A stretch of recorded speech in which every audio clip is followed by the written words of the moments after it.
I am Jean-Claude Verrouet.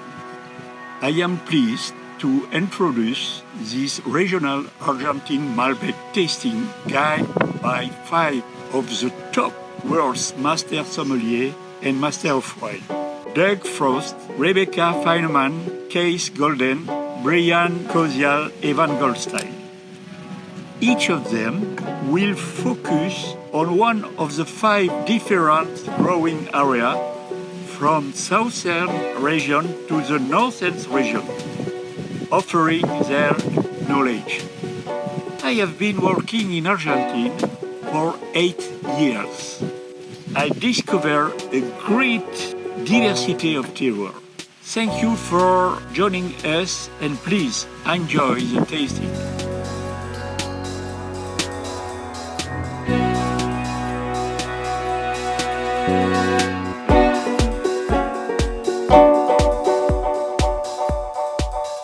Hi, everyone. Keith Goldston here, and I'm super excited because I get to talk about one of my favorite regions in Argentina, and that is Agrelo. So, we're in Mendoza, in the heart of Mendoza, and a quick digression for me, it was always kind of shocking because I was thinking, first time going to Argentina, I'm going to Mendoza, and thinking it was going to be like Napa Valley. No, completely off. Mendoza is this huge province, and then Mendoza itself is a city of about almost 1 million people. And then you don't even get to like the prime vineyards, which kind of start in the subregion of Lujan to Cuyo, and then Agrelo, the subregion within that subregion, till about 30 minutes south of the actual town of Mendoza. And it was not until I actually got there that it started to feel like, this is kind of that heart of the wine area.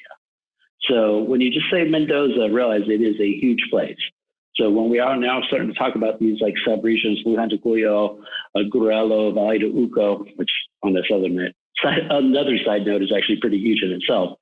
But when you actually start to talk about these regions, they do have significance. And I'm honored and thrilled to talk about Agrelo. It's interesting to me because we probably wouldn't think about Argentina wine the way we do if it wasn't for this part of Mendoza. It's interesting that there's just so much about Valle de Uco now, even the high elevation vineyards up in Cafayate and Salta, whether it's down low, further south vineyards in Patagonia. It's like everyone always wants to talk about the new kids or the grass is greener, but we never would have gotten there if it wasn't for these amazing wines coming out of this part of Argentina. So you have the Andes, which are epic in their scope and scale. And I really can't sum up enough to you. You have to see them in person. If anyone's ever been lucky enough to see the Rockies, basically imagine doubling those. And that's what we're talking about with the Andes in terms of height. So they're absolutely humbling. They kind of put everything in its place. And elevation absolutely affects the vineyards. And Mendoza, Lujan, Agrelo are kind of in this sweet spot where they're not necessarily at the base of the Andes themselves. They're kind of at the base of the foothills of the Andes. So Uco is about 4,500 feet elevation. Most of Agrelo is right around 3,000 feet. So definitely lower, but it's also kind of the sweet spot because if you're familiar with, like, say, Napa Valley, you have either hillside or valley floor, but everyone in the industry knows like the best vineyards and like the most expensive land are the ones that are not necessarily hillside or valley floor, but like right in the middle. And that Goldilocks zone, that Rutherford Bench, Tocolon Vineyard. And to me, that's what Agrelo kind of fits in the scope of Argentina. And the wines kind of have this combination of, kind of the florality and lift that you see with some of the higher elevation wines, but then they also have the power and structure that just comes with that perfect ripening. And if I would guess, I bet the growing seasons is probably a few days longer than some of those other spots because they probably start a little bit sooner and the days don't get quite as hot. Because that's the other thing is you go up in elevation, you get much more intense sunlight and hotter days. Anyways, going back into Agrelo, this is a tiny little spot. To me, it's one of the few spots in Argentina that you can tell wine is something serious there because it's winery and tourism. And, the town of Agrelo itself is nothing much, but you're going there because this is where there's some of the best wineries in the whole country. And as you drive by, it's just like, there's so-and-so, there's so-and-so. Oh, I know them. I've seen that. So it's definitely kind of like, location, location, location. That is what Agrelo is to Mendoza. And 3,000 feet elevation, as I mentioned, you have this beautiful alluvial fan of soils that have come off the Andes for thousands upon thousands of years. Very deep soils. There's a few spots where they have some 80, 100-year-old vines that the roots have actually gone down almost close to 50, 60 feet down. And then what's really cool is you have all this rocks and gravel. And I just laugh a little bit because I've gone into some of like some soil pits in some of the vineyards there. And it's just almost like polka dotted with rocks. It's like this perfect kind of sandy loam. And then these like rocks polka dotted throughout the soil. And it just makes me laugh because like, Chambertin and Burgundy, Montrachet and Burgundy, they're like exactly 55% rocks to soil. And this is, to me, almost that exact same percentage when you just kind of look at it. So it's just fascinating that how grapevines, particularly ones for very high quality wine, seem to love that mix of rocks and soil. And Agrelo is perfect for that.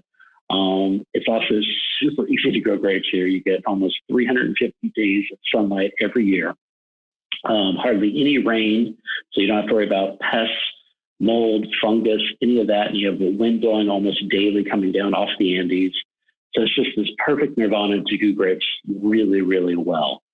Stylistically, as I mentioned, it's not the new cool kid, but it is, like if I had to go, what is like the textbook definition of Argentine Malbec? Or why does Argentine Malbec so much better than the French? It's because the wine's coming out of like this area and big, full-bodied, but super drinkable. So when we talk about textbook Argentine Malbec and why this can kind of fit on the world-class stage, I have to digress a little bit and talk a little bit about the culture of Argentina because I think it's important to the wines. First there's, enjoying that Fernet con cola with you and your mates before you go out for the night. And also, two quick side note, if you are a, senior dinner person, this is not the country for you. I mean, there's some restaurants that don't even open when it's already still midnight at their first seating. So if you cherish sleep, this is not a country for you. Or if you're a vegetarian, you probably want to avoid it as well because there is so much beef consumed. It is epic and amazing. But the other thing that is also part of the culture there is football. And you could definitely make the argument that Messi is the greatest footballer of all time. But there's something about Maradona, Diego Maradona, that if you're not familiar with, first off, you should go watch the documentary on HBO. It's amazing. But there's just something about this fiery little kid who came out of basically the ghetto of Buenos Aires and then became like the most influential footballer in the world. And there was one World Cup match where he basically took over and won the game for Argentina against England. There is the infamous hand of God goal, and then there was another goal they scored. So they won 2-0. He provided both goals. The hand of God goal is the one that gets talked about the most. And it's this amazing thing where he goes up for the ball, looks like he tries to head it, but he actually punches it in with his hand. And the referee totally missed it. He sold it beautifully, and the goal stood up. The English were furious because they saw what he did. Even his teammates saw what he did, and even he knew what he did. But it didn't matter because the goal counted. It was on the board. The other goal was amazingly impressive because he picks up the ball near his side of the field, back by his goal, basically beats the whole English team by himself, and then rifles in this perfect strike. And it's this amazing display of sportsmanship and skill. Imagine like Michael Jordan, where you're just like, that might be one of the best basketball players I've ever seen, like just undeniable talent. But the funny part is when people talk about Argentine football and Maradona, almost no one brings that up because there's a confidence there that this is part of Argentina. Of course, we're as good as the rest of the world. And of course, we can beat you at that level. They like to talk about the hand of God goal because it's like, yeah, we can beat you on a skill level, but we can also beat you with a little something extra. And there's that kind of just soul and personality to me that when I taste a lot of Argentine wines, it's kind of like that little wink that they give you as you dive into the glass, like, yeah, we're good. And there's something else here that you can't find anywhere else. And to me, that really sums up Agrelo. because the wines have that ability to play with anyone in the world. And the Cabernet Sauvignons we're starting to see coming out of there absolutely are world class. The Malbecs are, to me, the definition of Malbec. And then the Petit Verdot, the Cabernet Franc, the Bonarda are definitely worth hunting out. This is one of the great wine spots of the world. So let's stop talking about it. Let's dive into what we have to taste today. We have Lamadrid, kind of a fun little story where family-run winery. It's got the very slick label with the open door, which is a shout out to Guillermo, the founder, as he was put on a plane by his grandmother during the height of the Cuban Revolution. And it was basically put on a plane to get to the U.S. for safety and freedom. And to him, it's always that kind of symbol to a door leading to something better. And kind of, to me, I think a really kind of cool, memorable label. And it's a partnership of the Lamadrid family and Hector Doragudi, who is one of the rock star winemakers of Argentina. And whenever I kind of have had Lamadrid in the past and I have it now, love it because they always over deliver. And let's face it, like right now, all of us need to find that bang for the buck. And this is a winery that every time I try it, I'm always like, oh, this should be like $10 more, or $5. Like it always seems like it drinks in the price category one tier above, but it's always one tier below in terms of pricing. So that is always a great thing, at least for me. I get more excited about value and people over delivering. Let's face it, it's easy to make a great couple $100 bottle of wine. But when you can make a wine for a fraction of that price that tastes like that, those should be celebrated. So let's taste.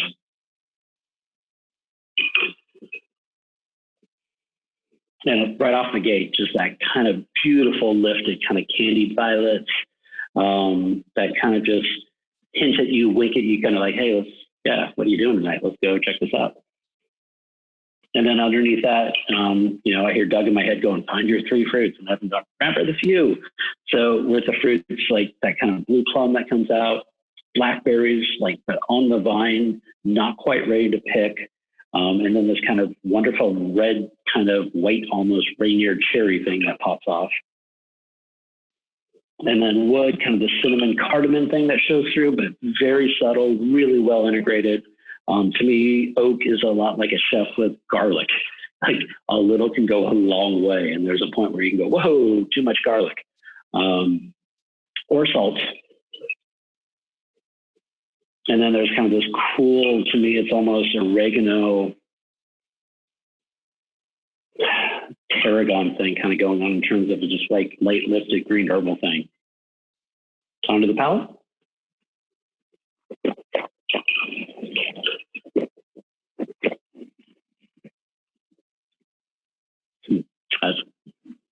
I love that about Argentine wines.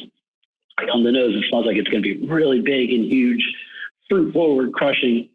But then you get on the palate and you're like, wow, this is actually really balanced, just really well made and actually kind of refreshing. And it's got this wonderful kind of finish that the tannins kind of kick in at the finish, but they're really refined, elegant tannins, almost this kind of coffee ground, espresso, dare I say, Fernet Branca, beautiful thing going on here. And the fruits are there. It goes a little bit more into just that pure blackberry plum skin thing going on. And then the herbs switch a little bit to a little bit darker, more like rosemary, but like roasted rosemary. And I love this about Argentina because it reminds me a little bit more of like Italian wines than necessarily California or Australia. Because I find sometimes with like Cali and Aussie wines where they smell right, but then you taste them, you're like, oh my gosh, these are even bigger. Whereas I love about Argentina, especially like textbook examples like this, where it smells right, but it actually reins it in. And I could totally understand why at one point Argentines were drinking 90 liters of wine per person per year, because you could easily drink this at lunch, all throughout lunch, then move on to more of it at dinner.